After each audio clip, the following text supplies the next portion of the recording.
한 2, 3일 전에요. 몇 분의 뉴욕에서 목회하신 분들과 같이 대화를 나눴습니다. 이제 그러면서 이제 자연스럽게 목회 이야기가 나오죠. 그러면서 이제 했던 이야기가 참 요즘 우리 많은 성도들이 신앙생활하면서 너무 불편하고 이 고난을 힘들어한다.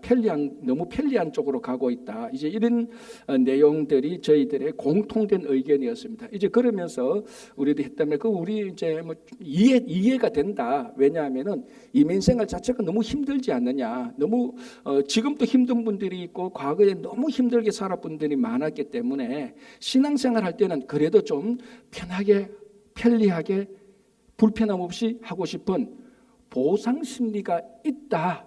이제 그렇게 얘기하면서 그렇지 이제 좀 나름대로 지금의 그러니까 우리가 신앙생활하면서 불편한 거 싫어하고 고난 싫어하는 그 심리적인 보상 심리적인 것을 어느 정도 충분히 납득할 수 있는 그런 시간이 있었습니다.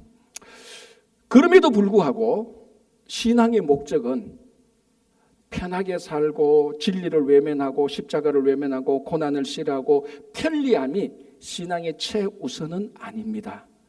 물론 우리들이 참 힘들게 살았기 때문에 또 신앙생활을 하면서 힘드냐 불편하냐 그런 불만은 있을 수 있겠지만 이런 궁극적으로 보면 이런 불편함과 고난이 우리를 파괴하고 우리의 삶의 질을 낮추는 것이 아니라는 것을 오늘 우리 욥기 본문을 통하여서 우리가 알 수 있는 겁니다. 그러니까 편리하게 살고 쉽게 살고 이렇게 살고자 하는 우리 삶에 중요한 교훈을 주는 철퇴를 가하는 이 말씀이 오늘 욥기 19장입니다. 자, 먼저 21장을 제가 한번 봉독하겠습니다. 이렇게 되어 있습니다. 나의 친구야 너희는 나를 불쌍히 여겨다오 나를 불쌍히 여겨다오 라고 말합니다. 여러분 히브리어 문법에는 강조하는 부사가 없습니다. 우리는 한국말로 하면 매우 좀 사투리로 억수로 이런 말이 있지 않습니까? 우리는 부사가 굉장히 많습니다. 그런데 히브리어는 그런 게 있기 때문에 강조하기 위해서는 어떻게 합니까? 반복하거든요. 그럼 오늘 욥이 뭐라고 말하는가 하면 나를 불쌍히 여겨다오. 또 말합니다. 나를 불쌍히 여겨다오. 지금 욥은 굉장히 불쌍한 상황 가운데 빠졌다는 겁니다. 자, 우리가 욥기 1장부터 지금까지 쭉 이제 매 본문은 보지 않지만 중요한 부분을 지금 저희들이 보고 있는데 처음부터 욥의 고난이 어땠다는 것을 우리가 살펴봤습니다. 그래서 오늘 이 본문 19장 사실은 오늘 본문은 욥기 19장 전체가 돼야 되는데 너무 많기 때문에 제가 후반부만 이렇게 봉독했습니다. 이 전반부에 바로 왜 욥이 자기가 지금 그렇게 불쌍한 상황에 빠졌는가를 사실은 요 앞부분에서 이야기를 하고 있습니다. 그래서 제가 간략하게 한 서너 가지로 정리하면 이렇게 됩니다. 첫 번째는요, 육신의 고통이죠. 우리 알다시피 욥이 지금 엄청난 욥은 그러니까 목숨 빼놓고는 걸릴 수 있는 모든 질병 다 당했습니다. 그리고 앞에 또 본문 보면 이걸 가지고 욥은 폭행당했다 이렇게 표현하고 있거든요. 그런 욥이 불쌍한 이유는 첫 번째 육신의 고통이 상상 이상의 고통이 있었고 두 번째는 내면적인 고통입니다. 이 앞에 보면은 어떤가 하면요, 사람들이 다 자기를 무시하고 조롱한다고 말했습니다. 심지어는 어린아이까지도 욥을 조롱한다 그랬습니다. 자, 욥의 육신의 고통이 어떤가 하면요, 앞에 보면요, 살이 뼈에 붙었다라고 말합니다. 자, 이게 문학적인 비유의 표현이니까 살이 뼈에 붙었다는 것은 쉽게 말하면 무슨 말입니까? 살이 없다는 거죠. 몸 전체가 해골처럼 보인다는 겁니다. 그러니까 어린아이 그 동네 어린아이들이 보면서 그러니까 저 할아버지가 욥 할아버지래. 옛날에 부자였대. 지금 보니까 어유 무서워 저 해골 바가지 아니야. 이렇게 어린아이들까지도 조롱을 하고 무시했다는 거예요. 내면적으로 말할 수 없는 자존심 이런 거 다 손상을 받았죠. 세 번째는요, 관계적인 고통입니다. 우리말로 하면 완전히 왕따된 겁니다. 완전히 소외된 겁니다. 그래서 오늘 이 앞에 본문을 읽어보면 어떤 내용이 나오는가 하면 나의 친제들이 나의 가족들이 다 자기를 떠났다는 거예요. 심지어는 오늘 욥기 19장에 이제 드디어 마지막 남은 유일한 욥의 아군 누굽니까? 와이프. 역시 여러분들이 영어로 하네요. 저는 아내라고 말하려고 하는데 아내든 와이프는 마지막 남은 우군 지금까지 떠나지 않았던 아내가 있었습니다. 그 아내조차도 오늘 여기 보면은 자기를 비난하고 떠났다라고 말해요. 그러니까 관계적으로 완전히 아무도 없습니다. 자, 이게 불쌍한 형편이 아니면 뭐겠습니까? 우리는 이 가운데 한두 개만 해도 불쌍한데 육신의 고통 상상할 수 없죠. 해골 바가지 같이 되었죠. 어린아이까지조차 조롱하고 무시당했죠. 완전히 왕따 되어버렸죠. 이게 불쌍히 여길 수 있는 상황이 충분한 정도가 넘치죠. 자, 여기에다가 한 가지 더 있습니다. 무엇입니까?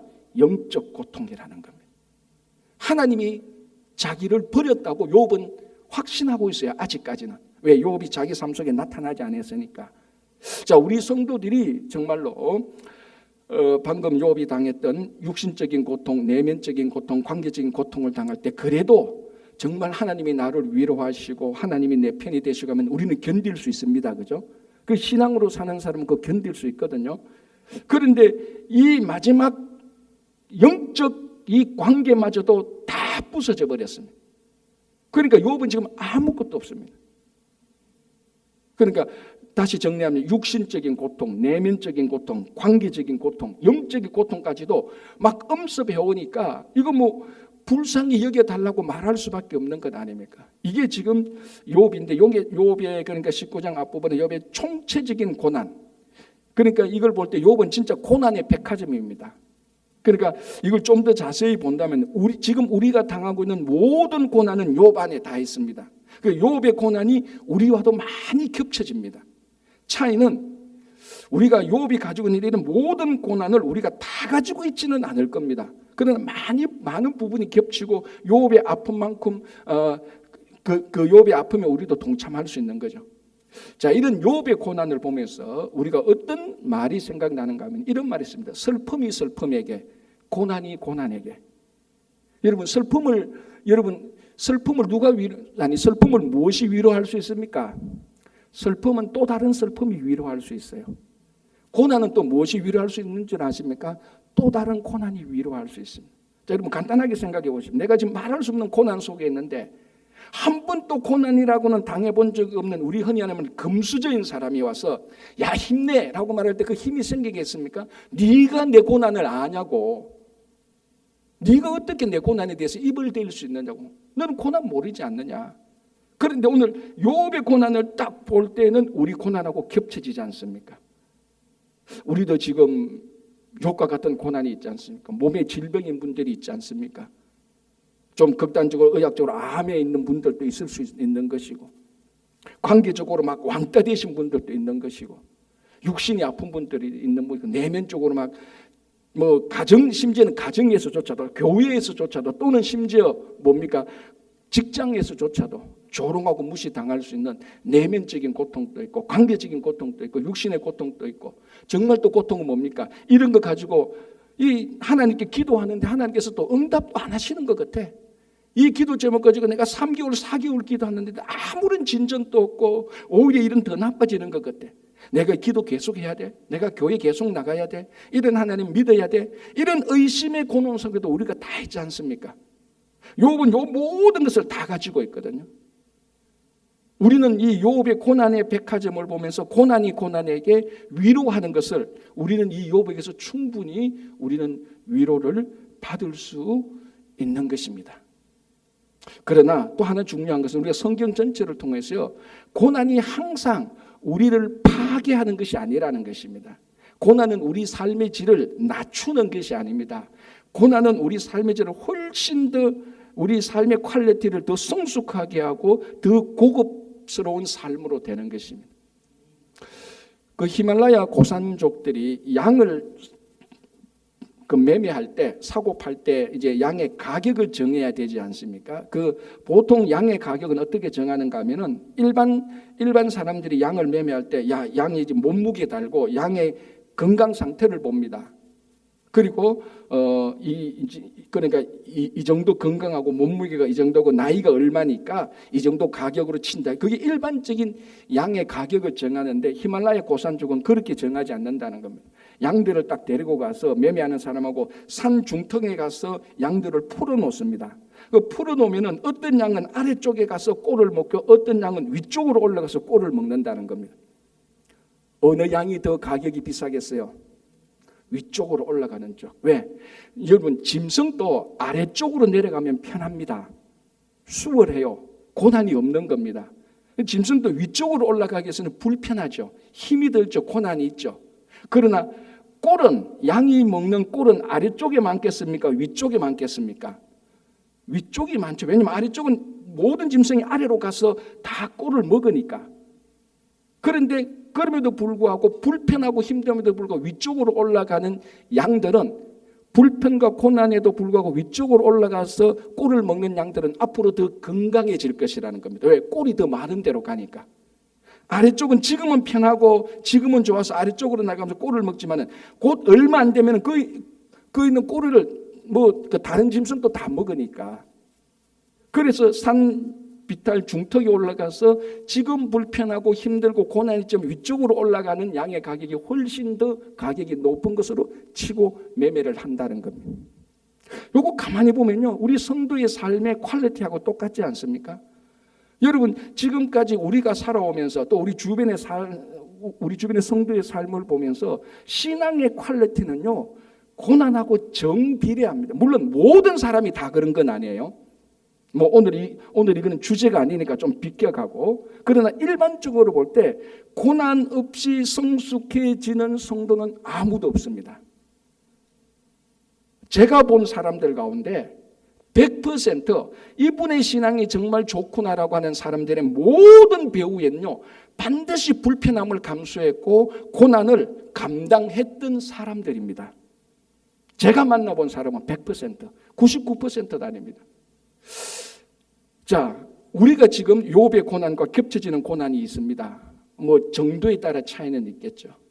우리가 이 욥이 말합니다. 나를 불쌍히 여겨다오라고 말할 때 당했던 그 욥의 고난을 보면서 우리는 충분히 위로를 받을 수 있고, 이 고난이 나의 삶을 낮추게 하거나 파괴하는 것이 아니라 훨씬 더 진짜 하나님께서 기뻐하시는 성숙한 삶으로 인도해 주신다는 그 확신 속에서 우리는 충분히 욥이 불쌍히 여겨달라는 이 말 속에 우리는 위로를 받을 수 있는 것입니다.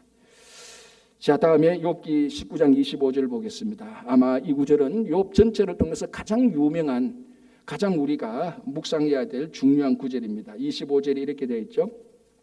내가 알기에는 나의 대속자가 살아계시니 마침내 그가 땅 위에 서실 것이라. 자, 여기서 대속자가 살아계신다는데, 대속자가 히브리어로 고엘입니다. 고엘. 자, 고엘 그러면 어디서 들었죠? 이게 바로 우리 룻기에 나오는 보아스가 룻과 나오미의 가정의 고엘이 된 겁니다. 자, 고엘은 뭐냐면요, 히브리어로 고엘은 간단하게 말하면요, 가장 가까운 친척을 부르는 호칭입니다. 내하고 지금 살아있는 사람 가운데 내하고 가장 가까운 친척이 나의 고엘이 되는 거예요. 자, 그럼 이 고엘에는 의무가 있습니다. 무슨 의무인가 하면 보통 네 가지인데요. 첫 번째는요, 내 친척이 재정적으로 인하여서 조상으로부터 물려받은 기업을 다른 사람한테 팔아넘겼다. 그러면 고엘이 된 사람은 자기 재정으로 인해서 그 기업을 다시 물어서 돌려줘야 되는 의무가 있는 겁니다. 두 번째 고엘의 의무는 뭔가 하면요, 이제 이 사람이 또 재정적으로 인하여서 노예가 되어버렸다. 그러면 고엘이라는 사람은 자기가 돈을 지불해서 노예가 된 자기 친척을 다시 돈을 주고 값으로 사와서 자유인으로 만들어야 그 자유인으로 해줘야 되는 의무가 있습니다. 세 번째는 뭐냐면요, 이 친척이 자녀가 없이 남자가 죽었다. 그러면 고엘된 사람은 그 자녀 없이 죽었던 그 아내, 미망인의 남편에 대해서 자녀를 낳아서 그 가정의 대를 이어줘야 되는 겁니다. 이게 누구였죠? 보아스였잖아요. 네 번째는 뭐냐면은 자기 가장 가까운 친척이 억울하게 살해당했다. 그러면 고엘은 그 피해 복수를 해줘야 되는 겁니다. 이게 고엘인데, 오늘 욥기는 나의 고엘이 살아계시니까 이렇게 말합니다. 지금 요엘은 상상할 수 없는 고난의 백화점에 빠졌지 않습니까?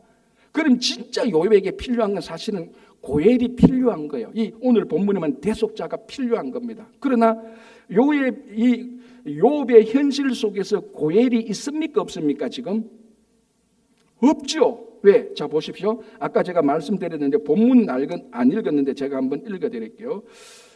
본문에 여기 19장 14절이 이렇게 되어 있습니다. 내 친척은 나를 버렸으며 가까운 친지들은 나를 잊었구나. 뭡니까? 요 친척 가까운 친지들은 전부 다 고엘이 될 수 있는 후보자들이죠. 이 고엘이 될 수 있는 사람은 전부 다 욥을 잊어버리거나 고엘의 의무를 안 하거나 다 도망가 버리고 없다는 겁니다.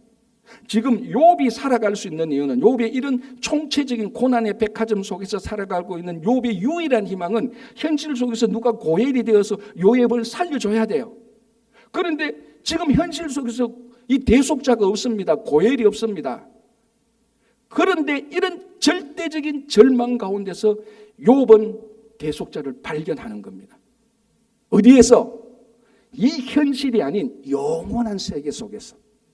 그래서 나의 대속자가 살아계시니, 이 말은 이 땅에 있는 고엘이 아니고 대속자가 아니고 뭔가 모르는 저 영원한 세계에서 나의 대속자, 나를 고엘해 줄 수 있는, 나의 고엘이 되어서 나를 변호하고 나의 모든 삶에서 회복시킬 수 있는 그 대속자 고엘이 있다라는 이 사실을 발견하고 이걸 믿음으로 말미암아 이 고난의 백화점에서 다시 살아날 수 있는 희망을 발견하게 되는 겁니다.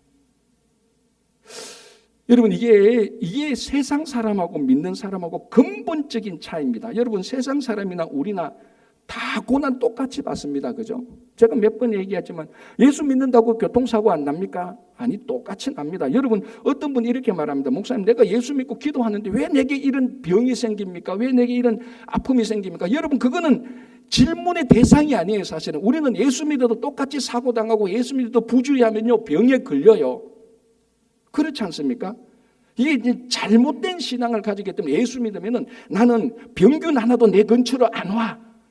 이거는 이건 미신이에요. 잘못된 거예요. 자, 그렇게 따지면 욥과 우리 사무엘과 예레미야와 바울과 예수님은 신앙 없는 사람이에요. 그런 식으로 따지자면. 아니에요. 우리는요, 예수 믿어도 세상 사람처럼 고난 당합니다.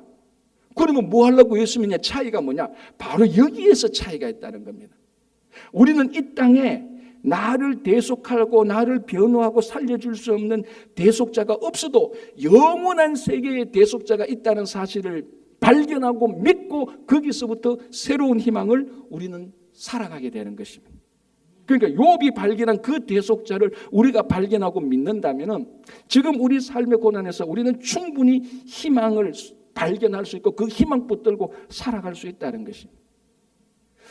여러분, 그 도스토옙스키의 죽음의 집의 기록이라는 소설이 있습니다. 생각보다는 잘 안 알려져 있는 소설인데 그에 보면 이런 내용이 나옵니다.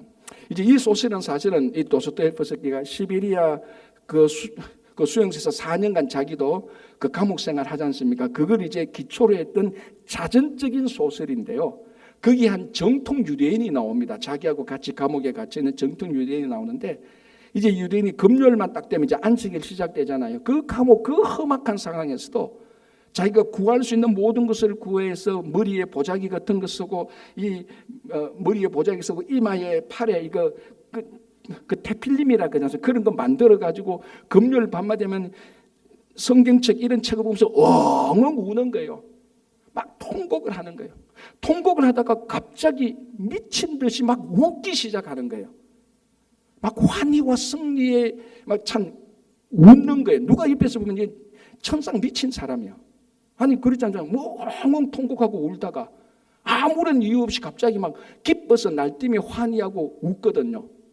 그래서 이제 물어봅니다. 야, 너 왜 울었다가 왜 웃냐? 너 미친 것 아니야? 이렇게 물으니까 이제 그 유대인 이제 이사미 포비치라는 유대인이 이렇게 말합니다. 내가 처음에 울었던 것은 이 성경을 보면서 예루살렘 성전이 멸망했고 우리가 멸망했던 것이 그것이 너무 슬퍼서 통곡한다는 겁니다. 막 통곡한. 그런데 기쁨과 승리와 환희의 웃음은 그럼에도 불구하고 종말에 메시아가 나타나서 예루살렘을 회복하고 우리가 모두가 다 이스라엘로 돌아가는 그 희망이 있기 때문에 나는 미쳐서 기뻐서 미친 듯이 날뛴다라고만 매주 금요일 그거 하는 거예요. 그러면서 그 험악한 감옥 생활을 이겨나가는 겁니다. 자, 이게 뭡니까? 바로 오늘 욥이 말했던 대속자가 살아계시니, 그 죽음의 집에 기록된 그 이사미 포비치라는 유대인이 똑같은 신앙을 가졌다는 겁니다. 예루살렘이 멸망할 때는 막 웁니다. 그럼에도 불구하고 종말의 메시아가 올 때는 이것을 다 회복시킬 것이라는 그 희망 속에서 자기가 지금 이 예루살렘 멸망한 그 감옥 속에 있지만은 메시아가 왔을 때 나를 다 이 감옥에서 해방시켜 줄 것이라는 그 희망으로 살아간다는 그 내용이 나오는 겁니다. 자, 여러분, 우리가 살아갈 수 있는, 우리가 이 고난과 슬픔과 비참한 속에서도 살아갈 수 있는 것은 바로 이 고엘 대속자 때문인데요. 결정적인 욥의 구속자와 우리의 구속자의 결정적인 차이가 하나 있습니다. 무슨 차이겠습니까? 욥의 대속자, 그런데 욥이 말한 대속자와 우리가 지금 믿고 있는 대속자는 사실은 같은 분이에요. 그런데 차이가 뭐가 있습니까? 욥이 기대했던 대속자는 욥의 시점으로 볼 때 미래에 있을 대속자 아닙니까? 그렇잖아요. 그런데 우리의 대속자는 뭡니까? 이미 우리에게 오신 분이에요. 이제 그 예수님이 재림은 하시겠지만 초림 때 이미 우리에게 오셔서 우리와 함께하고 있는 대속자입니다. 욥은요, 미래의 대속자를 두고도 그 상상할 수 없는 고난의 백화점에서 희망과 용기를 발견하고 다시 일어서는 겁니다. 그런데 우리는 미래의 대속자뿐만 아니라 지금 우리와 함께하고 있는 예수 그리스도, 우리의 영원한 대속자, 우리의 고엘 되시는, 그래서 우리의 모든 것을 다 물러주시고 우리의 모든 대적자로부터 사탄으로부터 보복해 주시고 우리가 잃어버린 모든 하나님의 나라에 대해서 다시 회복시켜 주시는 그 영원한 현재의 우리와 함께하고 있는 대속자 예수 그리스도로 인하여서 그분께서 우리와 함께하는 이 소망으로 우리는 앞에 당했던 슬픔과 불쌍함과 비천함과 모든 고난을 넉넉히 이길 수 있는 것 아니겠습니까? 그래서 우리는 이 욥의 대속자가 살아계시니라고 하는데 우리는 이렇게 고백합니다. 욥의 그 대속자가 지금 나와 함께 하시니. 여러분, 욥과 우리하고 똑같은 건 뭐냐면요, 욥도 고난당했고 사람들이 아무도 현실 속에서 욥의 대속자가 안 돼요. 우리가 살아갈 때도 아무도 우리 대속자가 안 된다 할지라도 지금 예수 그리스도께서 우리의 대속자가 되시는 겁니다. 이 한 분으로 충분합니다. 욥은 미래의 대속자만으로도 충분해서 힘을 얻었는데, 희망을 발견했는데, 우리는 지금 나와 함께하고 있는데, 그것이 성취된 대속자와 함께하고 있는데 사람들이 나를 좀 위로 안 해주고 사람들이 나를 좀 변호 안 해주고 사람들이 나를 좀 무시해 준다고 거기에 휘둘려서 슬픔과 고난 속에 빠질 이유가 전혀 없는 것입니다. 함께하는 대속자 한 분만으로 모든 고난과 슬픔과 아픔을 넉넉히 이길 수 있는 것이죠. 자, 바로 이런 대속자를 욥이 언제 어떻게 만납니까? 자, 26절 27절에 이렇게 되어 있죠. 내 가죽이 벗김을 당한 뒤에도 내가 육체 밖에서 하나님을 보리라. 내가 그를 보리니 내 눈으로 그를 보기를 낯선 사람처럼 하지 않을 것이라. 내 마음이 초조하구나라고 되어 있습니다. 자, 여기에서 이게 제가 지난주에도 말씀드린 것처럼 욥기가 시편의 내용으로 운문으로 되어 있습니다. 시로 되어 있죠. 그래서 욥의 대답이나 새 친구의 그 질문이나 대답이 굉장히 시적인 문구가 많다고 그랬습니다. 오늘도 그런 내용이 딱 나오죠. 26절 이렇게 되어 있습니다. 죄송합니다. 26절. 내 가죽이 벗김을 당한 뒤에도 내가 육체 밖에서 하나님을 보리라. 이건 언제 어떻게 하나님을 본다는 걸 말하죠. 자, 가죽이 벗김을 당한 뒤에, 이 시적인 표현은 실제적으로 무슨 사실을 말합니까? 죽음을 말하는 거죠. 가죽을 벗김을 당한 뒤, 이 육신을 벗김을 당한 뒤 죽고 난 다음 말하는 겁니다. 똑같은 말로 내가 육체 밖에서, 여러분 우리가 어떻게 육체 밖에서 살 수 있습니까? 한 가지 방법밖에 없죠. 죽고 난 다음에 이 육체를 벗어날 수밖에 없는 것입니다. 그러니까 욥이 시적으로 말해도 그 대속자를 언제 어떻게 만난다고요? 내가 죽고 난 다음에 그 대속자를 만날 것이라는 거예요. 그래서 제가 욥의 대속자는 현재의 대속자가 아니고 미래의 대속자라고 그랬습니다. 그 미래 대속자만으로도 소망을 가졌는데 그 미래 대속자를 어떻게 만나느냐? 죽음 뒤에 만난다는 겁니다. 여기에 중요한 전제가 있죠. 뭡니까? 그럼 죽음 뒤에 아무 일이 안 일어납니까? 아니, 죽음 뒤에 가장 중요한 일이 일어난다는 겁니다. 그게 뭡니까? 대속자를 만나는 거라는 겁니다. 여기에 무엇이 담겨져 있습니까? 욥은 죽음이 끝이 아니다라는 사실을 확신하고 있는 겁니다. 그게 자연스럽게 나오는 겁니다. 자, 우리가 저녁 때 되면 밥 먹자라고 말하잖아요. 왜 저녁 때 되면 우리가 밥을 먹어야 될까? 영양가 따져서 그렇게 생각하는 사람은 배고프니까 당연히 먹는 겁니다. 저녁 때가 되면 식사는 당연히 하는 거예요. 욥은 무슨 신앙이 있는 거면 죽으면 당연히 죽음 이후에 내가 다시 살아서 대속자를 만나는 너무나 지극히 당연한 것을 믿고 있는 사실이 뭡니까? 죽음 이후에 다시 산다는 부활이라는 겁니다. 여기서 욥이 나는 부활을 믿사오니 그런 말 필요 없어요. 지극히 당연한 사실이에요. 욥이 언제 어떻게 대속자를 만납니까? 죽고 난 다음에 먼 미래에 자기가 부활한 후에 죽고 난 다음에 부활한 후에 대속자를 만난다는 것. 이게 이제 욥에게 나타난 우리가 흔히 말하는 부활신앙이죠. 그러나 우리에게는 이보다 훨씬 더 기쁜 소식이 있습니다. 무슨 소식입니까? 우리는 미래의 부활도 있지만 현재 우리는 부활을 경험하고 있다는 겁니다. 욥은 지금 현재 부활은 없어요. 미래의 부활만 믿습니다. 욥은 미래의 부활만 가지고도 용기를 얻고 희망을 얻고 그 고통의 백화점에서 살아갈 소망을 가지게 되는 겁니다. 그런데 우리는 미래의 부활도 있지만 현재의 부활을 우리는 경험하고 있는 것입니다. 이건 부활절 설교 때도 제가 몇 번 드렸지만 이 현재의 부활을 우리에게 가져다 준 분이 누굽니까?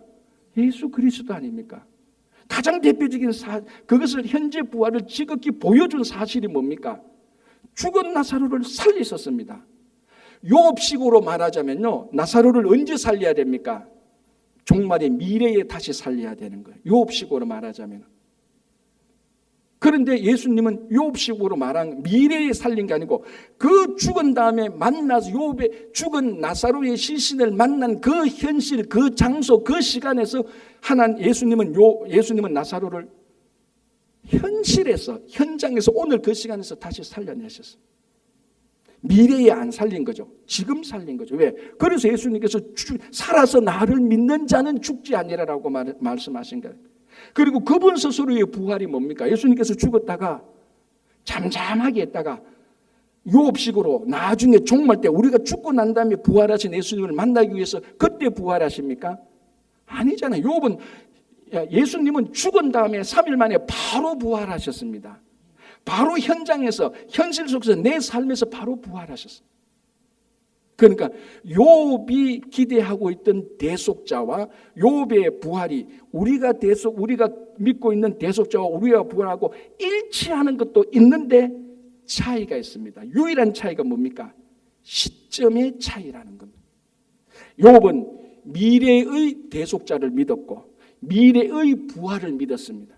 그러나 우리는 미래의 대속자도 있고 미래의 부활도 있는 데다가 현재 우리가 주님과 함께하고 있는 것이고 현재 우리 삶 속에서 부활이 지금 작동하고 있는 것입니다.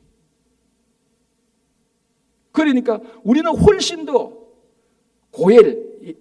현재의 대속자 되신 예수님과 함께 있고 우리는 미래의 부활도 당연히 있지만 거기에다가 더 현재 우리가 살아가는 삶 속에서 매일매일 부활을 경험하고 있는 것입니다. 그래서 욥기 20장을 읽어보면 욥은 이렇게 미래의 대속자를 기대하고 미래의 부활을 믿으면서 그 고난의 백화점에서 일시적으로 일어나지만 21장부터 다시 또 넘어지기 시작합니다. 다시 또 넘어집니다. 왜 그렇습니까? 미래의 부활과 미래의 대속자만 믿었기 때문이죠. 그 순간으로는 다시 일어날 수 있어요.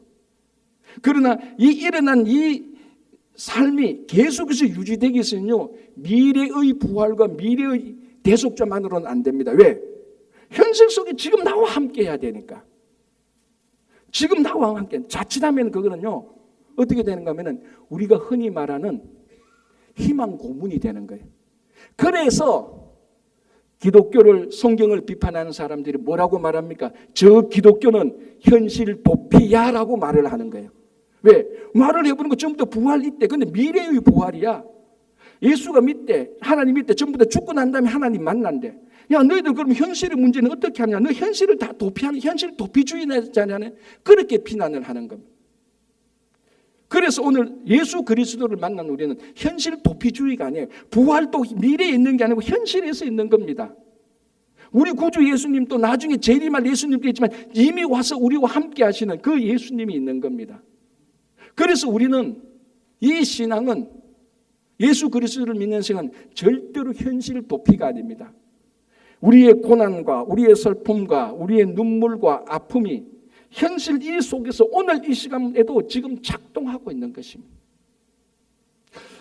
그래서 우리는 미래의 대속자와 미래의 부활을 훨씬 더 뛰어넘어서 우리 현실 속에서 대속자와 현실 속에서 부활의 삶을 살아가기 때문에 우리는 이 현실에 있는 부활과 예수 그리스도를 믿을 때 우리는 욥처럼 넘어지지 않고 쓰러지지 않습니다. 계속해서 우리는 가는 겁니다. 그래서 육신의 아픔이 있어도 현실을 덮여서 미래에 가면 낫겠지, 그게 아닙니다. 현재 부활하신 예수님께서 우리의 아픔을, 우리의 이 고난을 회복시켜 주시는 것 아닙니까? 관계적으로 다 끊겨져도, 소외를 당해도 지금 함께하고 있는 예수님께서 지금 나의 친구가 되어 주시니 우리가 견뎌나갈 수 있는 겁니다. 사람들이 나를 무시하고 막 조롱해도 지금 나와 함께하고 있는 이 예수님께서 나를 위로하고 격려해 주는 겁니다. 나중에 위로하고 격려할 것이 아니라.